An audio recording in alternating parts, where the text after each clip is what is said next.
मानसिक बदलाव हुआ, दंगे कराने वाले लोग और जो हमें 1 वोट 1 वैल्यू जो डॉक्टर अम्बेडकर के द्वारा मिली उसको इन्होंने ईवीएम के द्वारा खत्म कर दिया। आज भी ईवीएम मशीन पे बीजेपी 15,000 चल रही है। ये कर्मचारियों का वोट है, जो विकलांगों का वोट है, आपने देखा होगा वीडियो जारी की है, उनका वोट पड़ चुका है। तो बड़े पैमाने पर ईवीएम के देखने में लगता है कि सरकार पुनः बीजेपी की बन सकती है। हम बीजेपी हराओ करते हैं, लेकिन बीजेपी को सत्ता में पहुँचाए।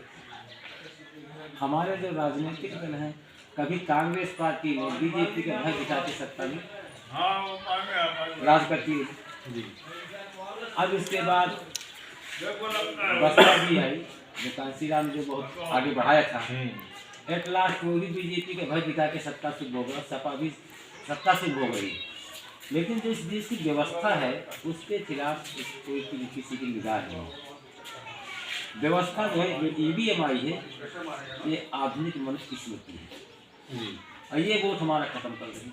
तो असली लड़ाई हमारी ईवीएम से है, चुनाव आयोग से।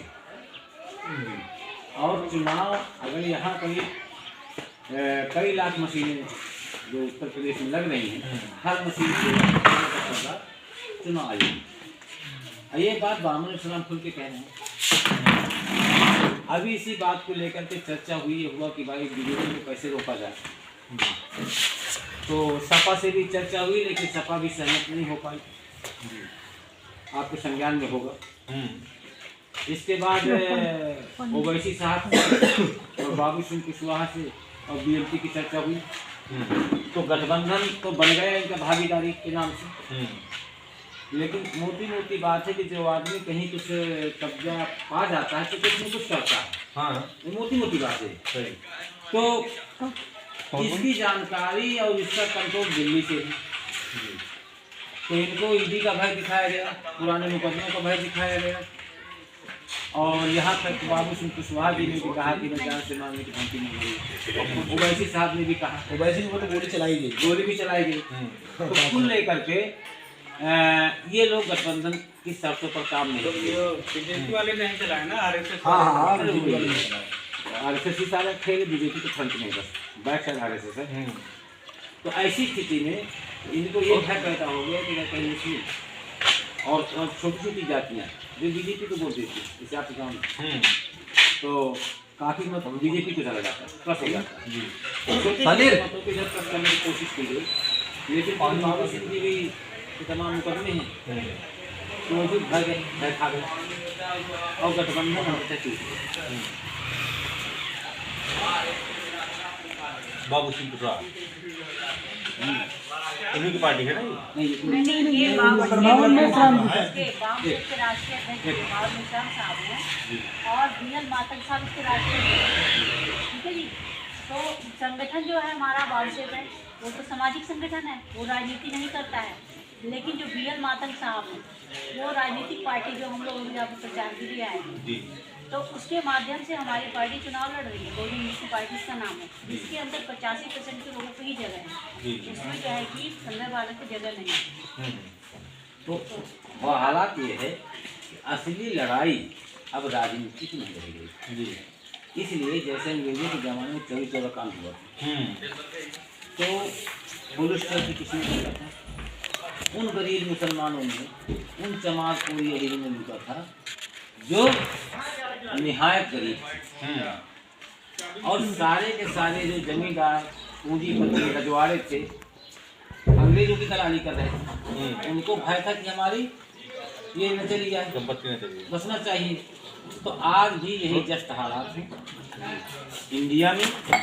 जो ईवीएम के खिलाफ और समाज की जागरूकता की लड़ाई लड़ने वाला वो है बामन मिश्रा साहब। ऐसे लोग लड़ाई लड़ रहे हैं, पूरे देश को तैयार कर रहे हैं। अब इनके गठबंधन में अगर हम चाहें कि इनको मिला लें तो अपना खुद को बचाने के लिए ईडी के वजह से हमारे साथ नहीं जा रहे हैं जी, चाहे सपा हो, चाहे बहन भी हो, चाहे जो हो। तो इस समय राजनीति में आप किसी को हराने जिताने पर वोट दे सकते हैं, हमारे उसमें कोई विवेक नहीं है। आज नहीं तो कल समझ में आनी चाहिए। तो इस देश में जो व्यवस्था परिवर्तन का जो कार्यक्रम है वो बहुजन मुक्ति पार्टी चला रही है। आज तक हर दल ने वोट लिया है कि हम बीजेपी को हराएंगे या आपको ये देंगे वो देंगे, लेकिन किसी ने लिखित नहीं दिया। और ये बहुजन मुक्ति पार्टी जो है ये 100 रुपये के स्टाम्प पेपर है, 100 रुपये के स्टाम्प पेपर और 100 रुपये के स्टाम्प पेपर में उन्होंने अपने मुद्दे लिख के दिया है कि हम किसानों के लिए क्या करेंगे, बेरोजगार नौजवानों के लिए क्या करेंगे, आरक्षण नीति पे क्या करेंगे और स्वास्थ्य नीति पे क्या करेंगे, महिलाओं के सशक्तिकरण के लिए क्या करेंगे, अल्पसंख्यक मुद्दों के लिए क्या करेंगे, औद्योगिक नीति हमारी कैसी होगी।